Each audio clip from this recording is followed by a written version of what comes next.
Nu, ko taisa skatēja mašīnu? Nu, cik nu taisa vienkārši tās lietas, kas acīm redzams, protams, tādām es nekad nebraucu skati, bet es arī, ja godīgi, nekad īpaši negatavojos nekā skatē.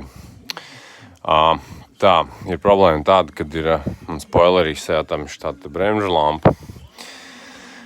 Vienreiz jau es taisīju, ieliku LED lentu, bet izskatās, ka LED lenta sāk lēnām kapitulēt, un šobrīd ir tieši tāda situācija, ka no 18 LED lampām nedeg tieši trešdaļa, un ņemot vērā, kad skatē patīk ļoti visādiem sīkumiem piesieties, tad skaidrs, ka viņi ierakstīs man divnieku, tāpēc es jau laicīgi darīšu tā, ka es šito atslēgšu nost, aizlīmēšu melnu izolācijas lenti, un šis, man liekas, no ņīvas bremžu lampu pielipināšu tāpat uz puņķiem aizmugurē uz stikla, un pievienošos, lai ir pilna degšana viņai un nav ko ierakstīt.